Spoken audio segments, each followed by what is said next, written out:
Good morning, Bangalore.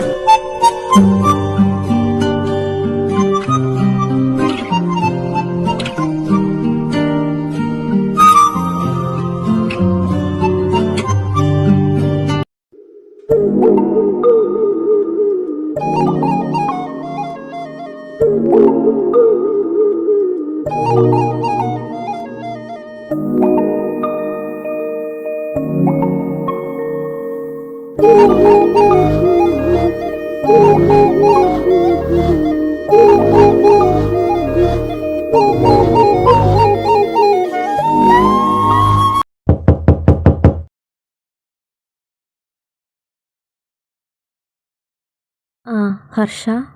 ആ അമ്മ, അച്ഛൻ നേരത്തെ പോയോ? ആ എവിടോ പോണെന്ന് പറഞ്ഞ് നേരത്തെ പോയതാ. അമ്മ, ഫുഡ് താ. ഹർഷ, അവനോട് ഇന്നുകൂടി ഒന്ന് ചോദിക്കണേ.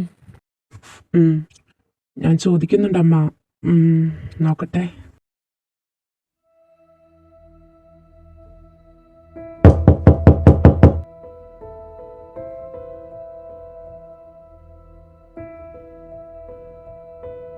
റാം,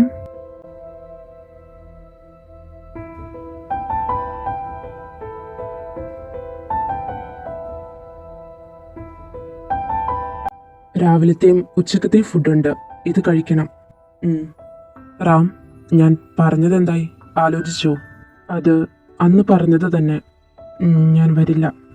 എന്താടാ, 2 വർഷം ആകാറായി, എല്ലാവരും മാറി, നീ മാത്രം എന്താ ഇങ്ങനെ ഇപ്പോഴും? ഞാനല്ലേ അവനെ, എന്റെ കൈ കൊണ്ടല്ലേ അവൻ. Ram, stop it. നിന്നോട് എത്ര തവണ പറഞ്ഞ് മനസ്സിലാക്കി തരണം, നീ കാരണമല്ല മഞ്ഞു മരിച്ചതെന്ന്. ഓപ്പോസിറ്റ് വന്ന വണ്ടിയല്ലേ അതിന് കാരണം. അതിന് നീ എന്ത് തെറ്റാ റാം ചെയ്തത്? അത് തന്നെ ആലോചിച്ച് നീ നിന്റെ ലൈഫ് എന്തിനിങ്ങനെ സ്പോയിലാക്കുന്നേ? ആ ഇൻസിഡന്റ് കഴിഞ്ഞ് ഇപ്പൊ 2 വർഷം ആവാറായി. ഇതുവരെ നീ ഈ റൂമിന്റെ വെളിയിൽ പോയിട്ടുണ്ടോ? പുറത്ത് എന്താ നടക്കണെന്ന് കണ്ടിട്ടുണ്ടോ? എന്തൊക്കെ മാറ്റങ്ങളാണ് ഈ വീട്ടിൽ വന്നിട്ടുണ്ടെന്ന് നിനക്കറിയോ? നിന്റെ അച്ഛനും അമ്മയും നിന്റെ ഈ പെരുമാറ്റത്തിൽ എത്ര അധികം വേദനിക്കുന്നുണ്ടെന്ന് നിനക്കറിയോ? എന്താടാ, ആർക്ക് വേണ്ടിയാ? ഇതൊന്നും നിന്റെ തെറ്റുകൊണ്ടല്ല റാം. പണ്ട് മുതലേ എൻ്റെ ആഗ്രഹമായിരുന്നു എൻ്റെ മാരേജിന് നിങ്ങൾ 3 പേര് എൻ്റെ കൂടെ ഉണ്ടാകണമെന്ന്. ഒരാളിന്ന് ഈ ലോകത്തിലില്ല. നിങ്ങളെയാ ഞാൻ ഈ വിളിക്കുന്നത്. നീ വരാത്തെ പപ്പി വരത്തില്ലെന്ന് പറഞ്ഞു. വേണ്ട, നിങ്ങൾ ആരും വരണ്ട. എൻ്റെ ഒരേ ഒരു ആഗ്രഹമായിരുന്നു ഇത്. വേണ്ട, ഇനി ഞാൻ ആരെയും നിർബന്ധിക്കുന്നില്ല. ഞാൻ ഇറങ്ങാം. നൈറ്റ് ഓഫീസ് കഴിഞ്ഞ് വരാം. ഫുഡ് കഴിക്കണം നീ.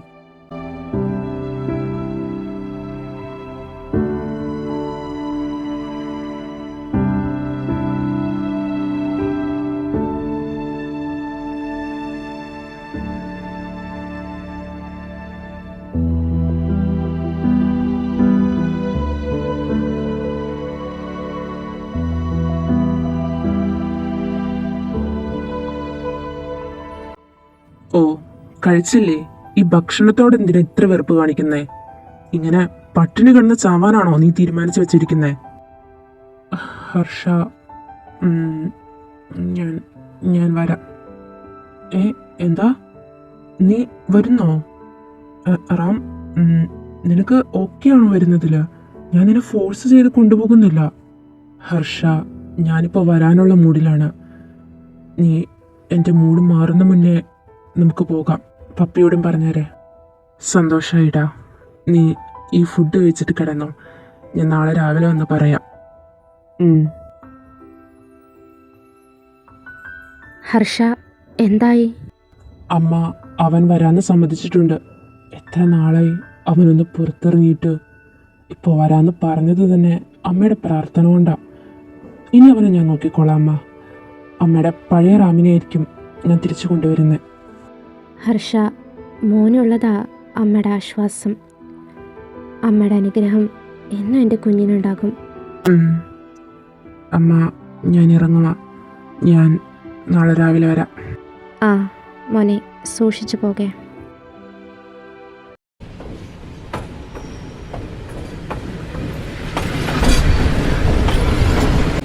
റാം, നീ ഓക്കെ അല്ലേ? പിന്നില്ലാതെ എൻ്റെ ചെക്കന് ഒരു കുഴപ്പമില്ല. നീ ഇനി പറഞ്ഞു ഓരോന്നും ഉണ്ടാക്കണ്ട, അല്ലടാ രാമേ?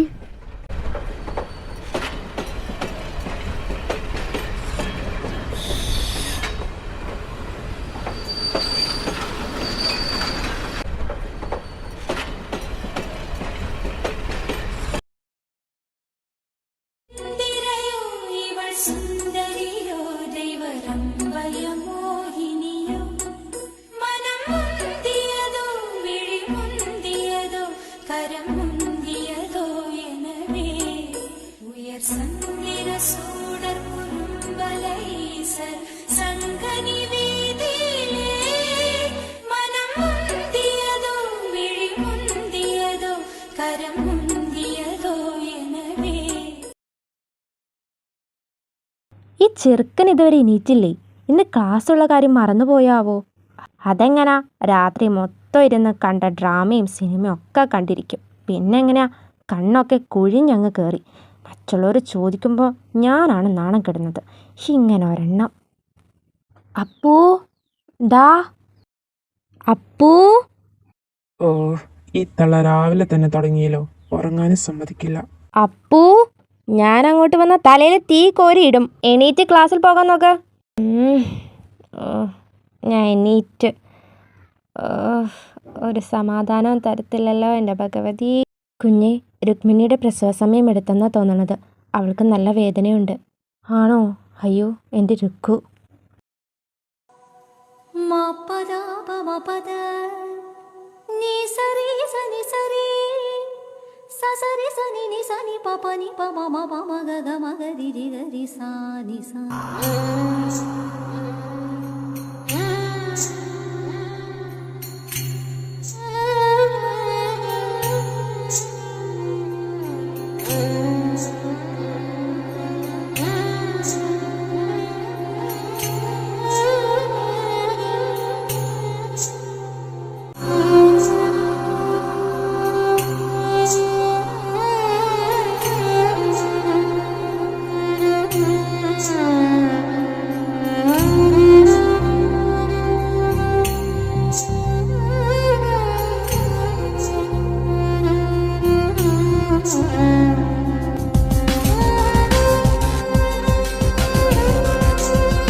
എൻ്റെ മഹാദേവ, എന്തായത്?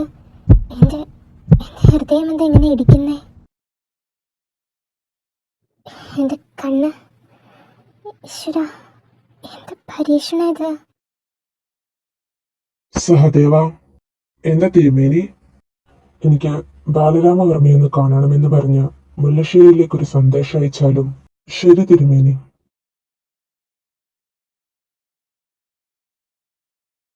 ഉണ്ണി, എത്ര നാളായി നിന്നെ കണ്ടിട്ട്. എന്താടാ, നീ അവിടെ ഒന്നും തിന്നണില്ലേ? ആകെ മെലിഞ്ഞല്ലോടാ.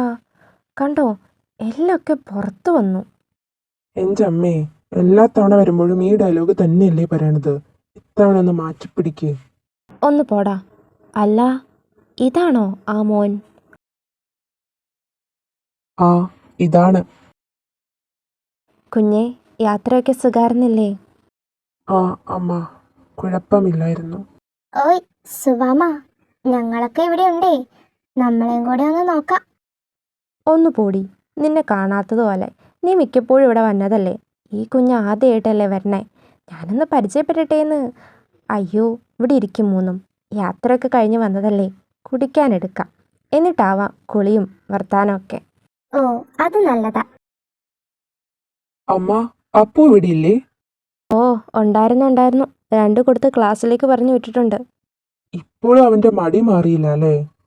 അല്ല സുബാമ, എൻ്റെ ദേവുട്ടിയുടെ ആ, അതിൻ്റെ കാര്യം വേറൊന്ന്. രാവിലത്തെ പാട്ടും ഡാൻസൊക്കെ കഴിഞ്ഞിട്ട് ഇവിടെ വന്നിരുന്നതാ. മൂഡ് ശരിയല്ലെന്ന് പറഞ്ഞ് ചായ പോലും കുടിക്കാതെ ഒറ്റ ഓട്ടമായിരുന്നു തറവാട്ടിലേക്ക്. ചിലങ്ക പോലും മാറ്റിയിട്ടില്ല. ഇനി എപ്പോഴാണോ അവോ വരുന്നേ. അതിനിപ്പോഴും ആ സ്വഭാവമൊന്നും മാറിയിട്ടില്ല അല്ലേ? ഓ, എവിടുന്ന്, അത് മാറുന്നൊന്നും തോന്നുന്നില്ല. അല്ല, കുഞ്ഞെന്താ ഒന്നും മിണ്ടാത്തേ? അത് ഞാൻ നിങ്ങളൊക്കെ പറയുന്ന കേൾക്കുമായിരുന്നു. ഇതിനെ നിൽക്കാത്തെ ആരോ വന്നിട്ടുള്ളത് പോലെ. ഇനി ഏട്ടൻ വന്നതാണോ? ആ, ഏട്ടൻ ഇന്നല്ലേ വരുന്നേ? വന്ന് കാണും, പോയി നോക്കാം.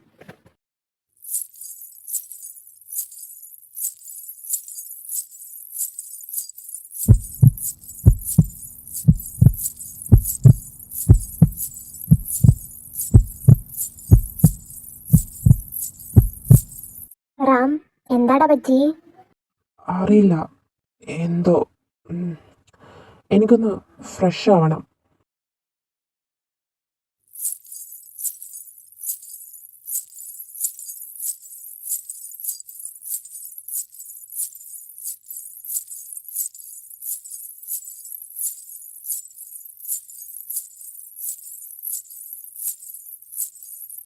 ഈശ്വര, എന്താ ഇത്? വീണ്ടും കണ്ണിനെന്താ പറ്റി? ഒന്നും കാണുന്നില്ലല്ലോ. എൻ്റെ കണ്ണ്, മഹാദേവ.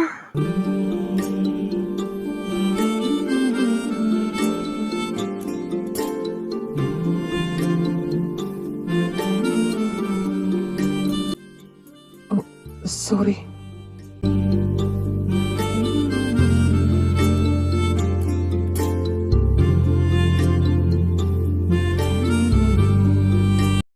എന്താ കുട്ടി ഇത്? കണ്ണ് കണ്ടുകൂടായിരുന്നോ? സോറി, ഞാൻ ശ്രദ്ധിച്ചില്ല. എൻ്റെ മഹാദേവ, എൻ്റെ കണ്ണിനെന്ത് ഇത് പറ്റിയത്? അയ്യോ, ഏട്ടാ വന്നോ? എന്താ പെണ്ണെ, പേടിച്ചോ നീ? ഇതെന്നാ പട്ടാപ്പകല് ഇങ്ങനെ കണ്ണും വായും തുറന്നൊക്കെ സ്വപ്നം കാണുന്നേ? ഞാൻ വെറുതെ ഇങ്ങനെ നിന്നതാ. അല്ല, പപ്പീനെയും കൊണ്ടുവന്നിട്ടുണ്ടോ? ഓ, ഉണ്ടേ.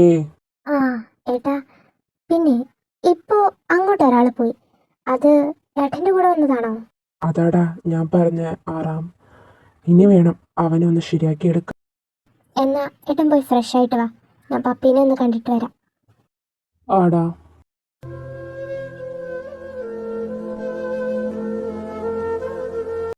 റാമേ, എന്താടാ നീ ഇങ്ങനെ വിയർത്ത് നിൽക്കുന്നേ? വയ്യ നിനക്ക്? അത് ഡാ, എനിക്ക് അറിയില്ല. നേരെ വന്നെന്ന് ഫ്രഷ് ആവാൻ നോക്കിയതാ. വെള്ളം പിടിച്ചില്ലാന്ന് തോന്നുന്നു. നല്ല ചൂടും. പിന്നെ ദേഹമൊക്കെ ആകെ ചെറിയുവാ, പൊള്ളുന്ന പോലെയുണ്ട്. അത് ചിലപ്പോൾ വെള്ളത്തിൻ്റെ ആവൂടാ. ഒരു കാര്യം ചെയ്യാം, നീ നമ്മുടെ കുളത്തിൽ പോയി ഒന്ന് കുളിക്ക. നല്ല തണുപ്പാ കുളത്തിന്. വാ, ഒന്ന് മുങ്ങി കുളിച്ചാ ഈ ചൂടൊക്കെ മാറും. സുബാമോയ്, അവൻ്റെ ക്ലാസ് എപ്പോഴാ കഴിയുന്നേ? ഓ, നീ അവരെ കാണാൻ വേണ്ടി വന്നതല്ലേ? അങ്ങനെയൊന്നുമില്ല. ഉണ്ണിയുടെ കെട്ടെന്ന് കഴിയട്ടെ. നിന്റെ വീട്ടിലേക്ക് വരുന്നുണ്ട് നിന്നെ പെണ്ണെന്ന് ചോദിക്കാൻ. ഷോ, പോമ്മ, എനിക്ക് നാണം വന്നു. അയ്യ, ഇതാരിത് ഈ കുണിങ്ങി നിൽക്കണേ? ഐ, ദേവുട്ടി.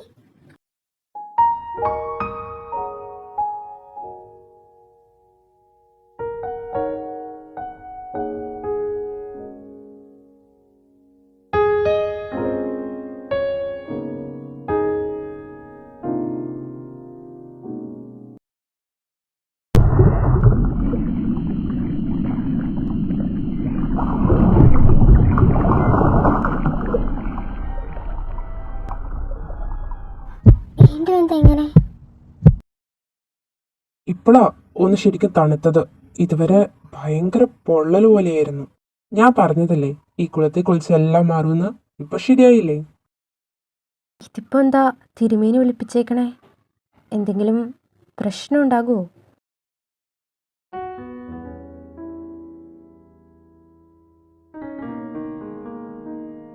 തിരുമേനി കാണണമെന്ന് പറഞ്ഞ് സന്ദേശം അയച്ചിട്ടുണ്ടായിരുന്നു. വരുന്ന വഴിക്ക് സഹദേവനെ കണ്ടിരുന്നു. അപ്പൊ പറഞ്ഞിരുന്നു നാളെ ചെന്നൊന്ന് കാണണം. എന്തിനാണാവോ വിളിപ്പിച്ചത്. ഇന്ന് പ്രകൃതിക്ക് വല്ലാത്തൊരു മാറ്റമായിരുന്നു. കാവിൽ പോയവരൊക്കെ പതിവില്ലാതെ നാഗങ്ങൾ കണ്ടെന്നൊക്കെയാ പറഞ്ഞത്. ചിലപ്പോ അതെന്തിൻ്റെങ്കിലും സൂചനയാവോ? നോക്കാം. ശ്ശെ, എന്നാലും ആ സാധനം എവിടെ പോയാവോ?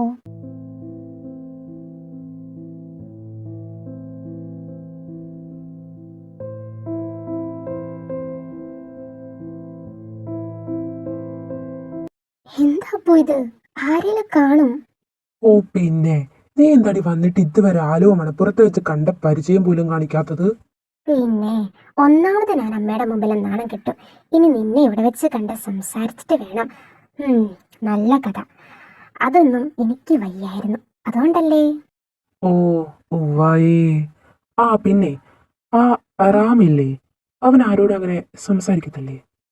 ഇല്ല, ഇതുവരെ ഇല്ല. എങ്ങനെ നടന്ന ചെക്കനാണെന്നറിയോ? ഒരു നിമിഷം പോലും വാ അടയ്ക്കാതിരുന്നതാ. അതുപോലെ ആള് നന്നായി ചിത്രം വരയ്ക്കും. ഇപ്പൊ അതൊന്നുമില്ല. പാവം. മനും റാമും പോയ കാറ് അന്ന് ഓടിച്ചത് റാമായിരുന്നു.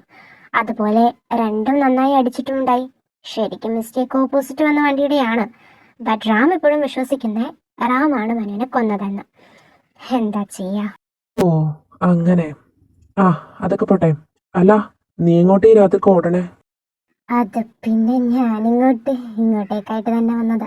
ഷെടി കള്ളി, ഇങ്ങ് വന്നേ.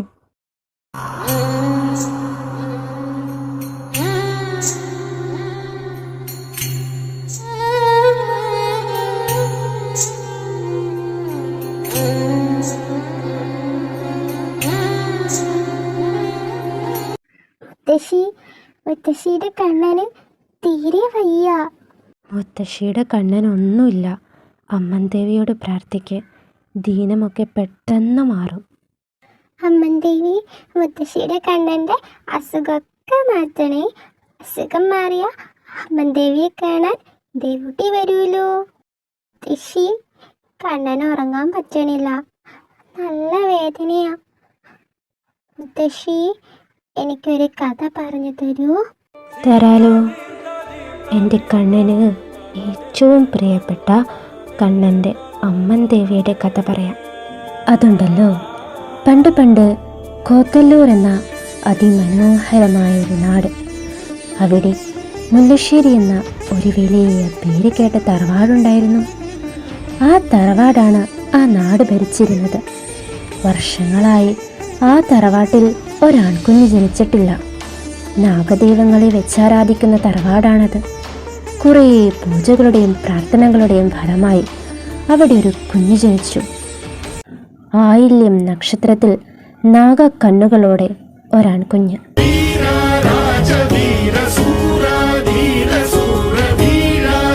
അങ്ങനെ ആ തറവാട്ടിലെ ഓമനപുത്രനായി അവൻ വളർന്നു. എല്ലാവരുടെയും ആ നാടിൻ്റെയും തന്നെ പ്രിയപ്പെട്ടവനായി അവരുടെയൊക്കെ തമ്പുരാൻ കുഞ്ഞായി മാറി അനന്തഭദ്രൻ എന്ന തമ്പുരാൻ.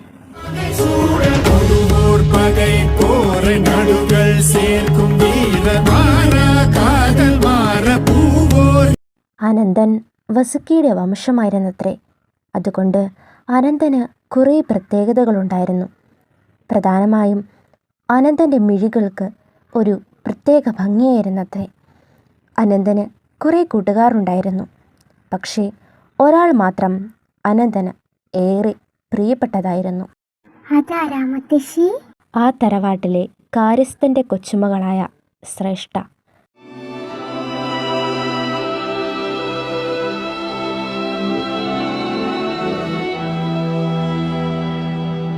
അനന്തനേക്കാൾ 5 വയസ്സ് ഇളയതായിരുന്നു ഈ ശ്രേഷ്ഠ. അനന്തൻ അവളെ ഒത്തിരി ഇഷ്ടമായിരുന്നു. കുഞ്ഞുനാളിലെ അച്ഛനും അമ്മയും നഷ്ടപ്പെട്ട അവൾക്ക് മുത്തശ്ശൻ മാത്രമേ ഉണ്ടായിരുന്നുള്ളൂ. ശ്രേഷ്ഠയ്ക്ക് നൃത്തത്തിനോടും സംഗീതത്തിനോടുമായിരുന്നു താല്പര്യം. അതുകൊണ്ട് എല്ലാവർക്കും അവളെ ഇഷ്ടമായിരുന്നു. അതുപോലെ അവൾ അതീവ സുന്ദരിയായിരുന്നു, ഭൂമിയിലേക്ക് ഇറങ്ങി വന്ന അപ്സരസിനെ പോലെ. എന്നാൽ അനന്തന് അവളിൽ ഏറ്റവും ഇഷ്ടം അവളുടെ കണ്ണുകളായിരുന്നു. വെള്ളാരം കണ്ണുകൾ പോലുള്ള ആ കണ്ണുകൾ, അവൾക്ക് ഈ ഭൂമിയിലുള്ള കാഴ്ചകൾ നിഷേധിച്ച അവളുടെ ആ മനോഹരമായ കണ്ണുകൾ അവളുടെ കണ്ണുകളാകണമെന്ന് അവൻ ഒരുപാട് ആഗ്രഹിച്ചിരുന്നു.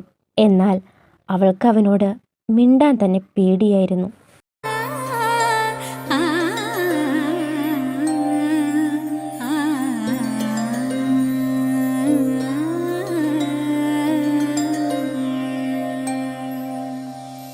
കുങ്കുമനിറ സൂര്യൻ ചന്ദനവേലാലെ മണ്ണിൽ തൂവും വെൺമധുരം. തമ്പുരു ശ്രുതി മീട്ടി മാരുതനിരു കാതിൽ പെയ്യും പാട്ടിൻ പാൽമധുരം. മന്ദാരമാകെ മൂളുന്ന വണ്ടു ചുണ്ടോടേകും തേൻമധുരം. കൺപീലിയാകെ നീയാം കിനാവിൽ മഞ്ഞോർമയേകും നീർമധുരം. സ്വരജതികളിലൂടെ മനമറിയുകയായി മൗനാനുരാഗത്തിൻ തൂമധുരം. കുങ്കുമനിറ സൂര്യൻ ചന്ദനവേലാലെ മണ്ണിൽ തൂവും വെൺമധുരം.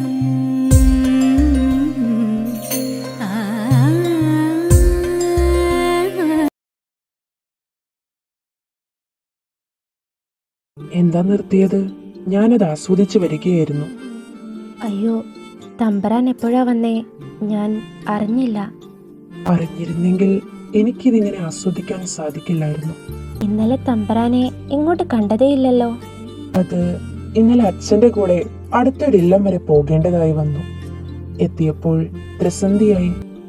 എന്താണ്, ഈ തമ്പ്രാനെ കാണാത്തത് കൊണ്ട് കോലോത്തെ സംഗീതാധ്യാപികയ്ക്ക് സങ്കടായോ? അങ്ങനെയല്ല. ആ പിന്നെ തമ്പ്ര, ഞാൻ ഒരു കാര്യം ചോദിക്കട്ടെ? ആ, ചോദിച്ചോളൂ. ഇന്നലെ അംബികയും കൂട്ടുകാരികളും പറയുന്നത് കേട്ടതാ, തമ്പ്രാന് ഒരു പ്രത്യേക ഭംഗിയാണെന്ന്. വ്യത്യസ്തമായ മുടിയിഴകളും ആരെയും ആകർഷിപ്പിക്കും വിധമുള്ള മിഴികളും കൊണ്ട് നിറഞ്ഞു നിൽക്കുന്ന ദേവനാണെന്നാ പറഞ്ഞത്. ആണോ തമ്പ്ര? തമ്പ്രാന് അത്രയും സൗന്ദര്യമുണ്ടോ? കുമാരിക്ക് എന്റെ സൗന്ദര്യത്തെ അറിയണമെങ്കിൽ എന്നെ സ്പർശിച്ച് മനസ്സിലാക്കിക്കൊള്ളൂ. അത് തമ്പ്ര, ഞാൻ നോക്കൂ കുമാരി, ചാലിച്ച ചന്ദനത്തിൽ ചന്തമേറും ചേലല്ലേ പൊന്നേ നീ. കരിമഷി കണ്ണഴകെ നിന്നെ കണ്ടാൽ വാരി പുണരുമെടി. ചാലിച്ച ചന്ദനത്തിൽ ചന്തമേറും ചേലല്ലേ പൊന്നേ നീ.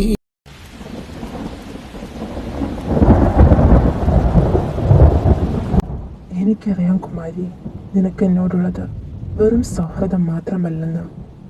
പിന്നെന്താണ് നമുക്കിടയിൽ ഇത്തരമൊരു മറ?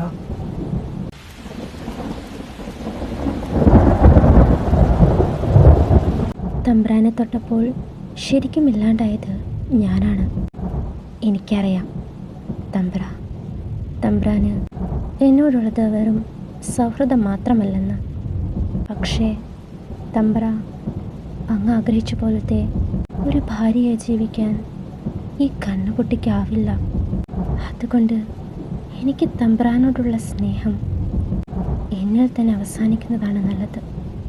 കിളി വന്നു കൊഞ്ചിയ ജാലകവാതിൽ കളിയായി ചാരിയതാരേ. മൂടിയിഴ കോതിയ കാറ്റിൻ മൊഴിയിൽ മധുവായി മാറിയതാരേ. അവളുടെ മിഴിയിൽ കരിമഷിയാലെ കനവുകൾ എഴുതിയതാരേ.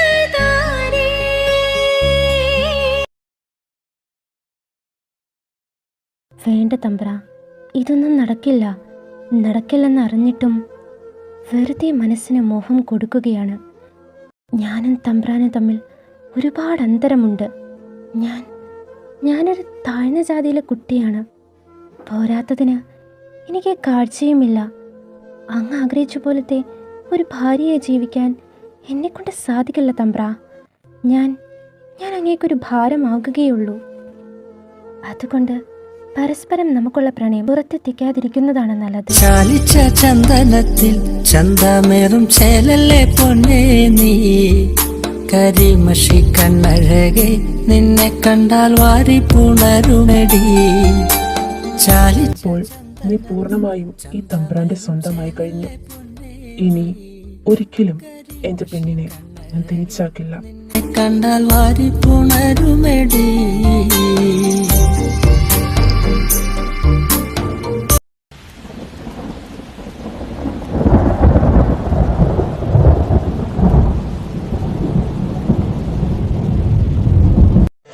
നിന്നിഴൽ പോലെ കൂടെ വരാം ഞാൻ, നീ എൻ്റെ സൂര്യനല്ലേ.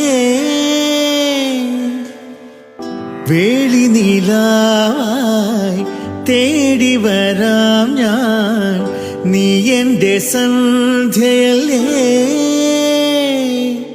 അന്നഗ്രഹാര രാത്രിയിൽ തേരുവന്നപ്പോൾ കരതാരിൽ നമ്മൾ മൺചെരാതും കൊണ്ടു നടന്നില്ലേ. തിരിയൂതി മെല്ലെ നെഞ്ചിൽ ചേർത്തില്ലേ. ചെന്താൽ മിഴി പൂന്തേൻ മൊഴി കണ്ണീനു കണ്ണാമെൻ കൺമണി, കണ്ണൂഞ്ചലാടും മങ്കൈ മണി. അങ്ങനെ ആ കാവിൽ വെച്ച് പൂർണ്ണമായും അനന്തൻ ശ്രേഷ്ഠയെ അനന്തൻ്റേത് മാത്രമാക്കി മാറ്റി. അവളുടെ ജീവിതത്തിലെ സന്തോഷമായ നിമിഷമായിരുന്നു അത്. എന്നെ പൂർണ്ണമായും ഞാൻ നിനക്ക് തന്നു. ഇനി നീ എന്താണ് എനിക്ക് തരുന്നത്? എൻ്റെ കയ്യിലാകെയുള്ളത് എന്നെ തന്നെയായിരുന്നു. അത് ഞാൻ പൂർണ്ണമായും അങ്ങേക്ക് വിട്ടു തന്നു. എൻ്റെ കയ്യിൽ ഒന്നുണ്ട്, തമ്പ്രാൻ ഇതുവരെ പൂർണ്ണമായും കാണാത്ത എൻ്റെ നൃത്തം. അത് ഞാൻ അങ്ങേക്കായി സമർപ്പിക്കാം.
ഇപ്പോൾ എനിക്ക് പൂർണ്ണ സന്തോഷമായി. ദോ താലി പുറത്തേക്ക് വന്നല്ലോ.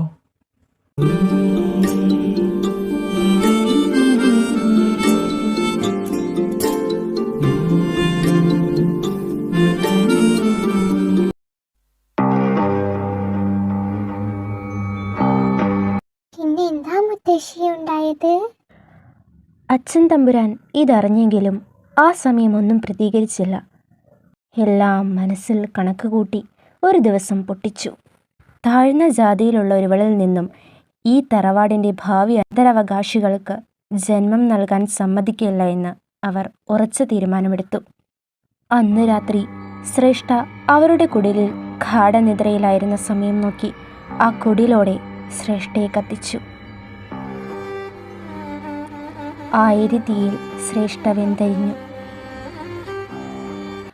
ആയിരത്തിയിൽ ശ്രേഷ്ഠ വെന്തു മരിച്ചു. അവൾ ഒറ്റയ്ക്കായിരുന്നില്ല.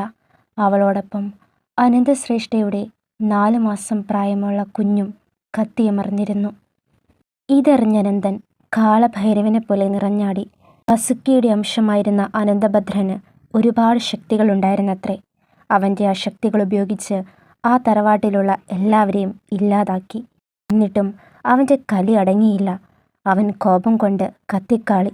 ആ നാട് മുഴുവൻ അവൻ്റെ കോപാഗ്നിയിൽ കത്തിയമർന്നു.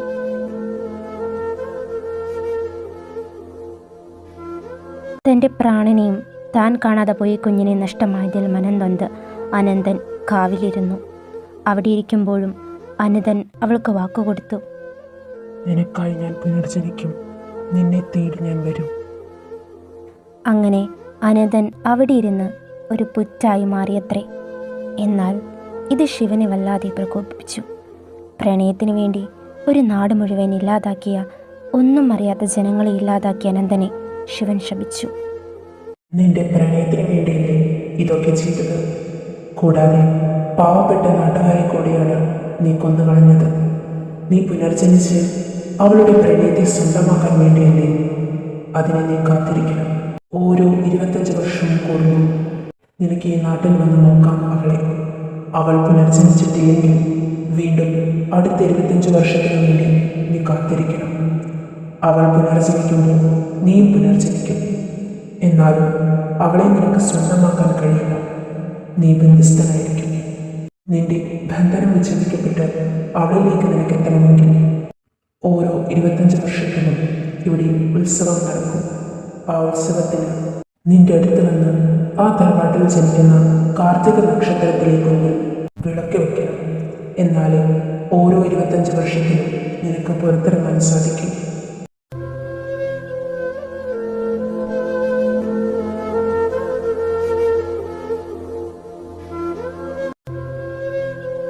എന്നാൽ ശ്രേഷ്ഠയുടെ ആത്മാവ് അവിടെ തന്നെ ഉണ്ടായിരുന്നു. ശിവനാൽ ബന്ധ്യസ്ഥനായ അനന്തനുള്ള കാവിൽ അവൾക്ക് പ്രവേശിക്കാൻ സാധിക്കില്ലായിരുന്നു. അവൾ ആ കാവിൻ്റെ പുറത്ത് നിന്ന് ഉറക്കി നിലവിളിക്കുമായിരുന്നത്രേ. അനന്തൻ്റെ മോക്ഷത്തിനായി കാത്തിരുന്നത് അനന്തൻ മാത്രമായിരുന്നില്ല, ശ്രേഷ്ഠയും കൂടെയായിരുന്നു.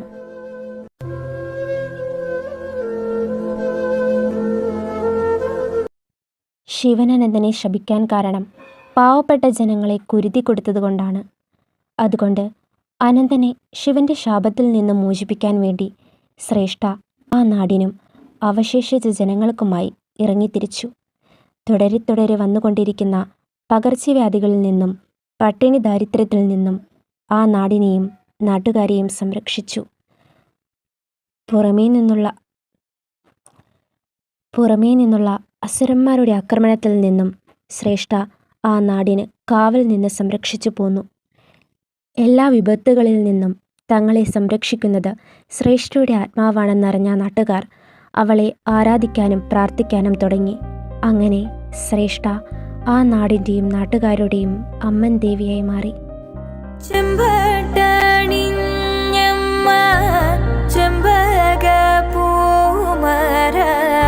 കോവിലണഞ്ഞു നീ നാട് വാഴ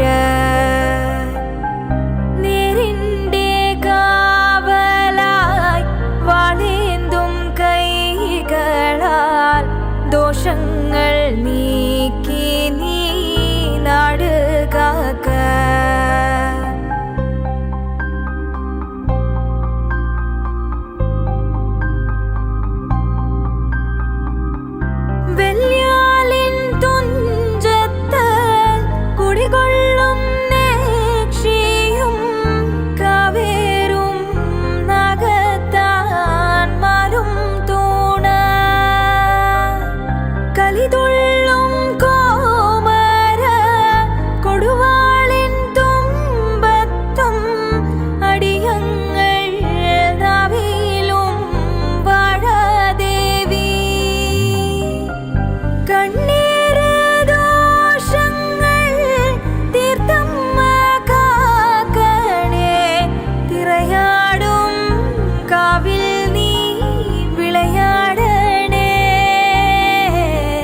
Jim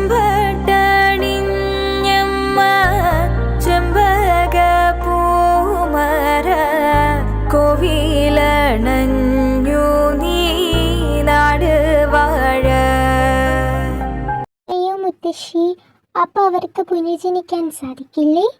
സാധിക്കും, പക്ഷേ കാത്തിരിക്കണം. അന്ന് ശ്രേഷ്ഠ മരിച്ചപ്പോൾ ഗർഭിണിയായിരുന്നു. അവർ കാണാതെ പോയ ആ കുഞ്ഞ് കാർത്തിക നക്ഷത്രമായിരുന്നു. 500 വർഷങ്ങളായിട്ട് ഇന്നേ വരെ 20 ഉത്സവങ്ങളാണ് നടന്നത്. ഇതുവരെ കാർത്തിക നക്ഷത്രത്തിൽ ആരും ഇന്നേ വരെ ആ തറവാട്ടിൽ ജനിച്ചിട്ടില്ല. പ്രണയം അങ്ങനെയാണ് കുട്ടി. കാത്തിരിപ്പിൻ്റെയും വിരഹത്തിൻ്റെയും വേദനയുടെയും പ്രതീകമാണ് കളങ്കമില്ലാത്ത പ്രണയം. അതിനായി അനന്തൻ ഇന്നും ആ കാവിൽ അവൻ്റെ മോക്ഷത്തിനായി കാത്തിരിക്കുകയാണത്രേ.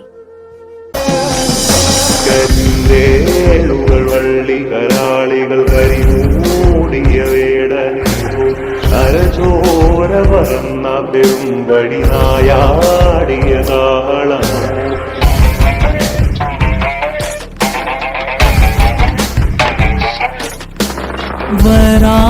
വരാഹരൂപം ദൈവവരീഷ്ടം വരാഹരൂപം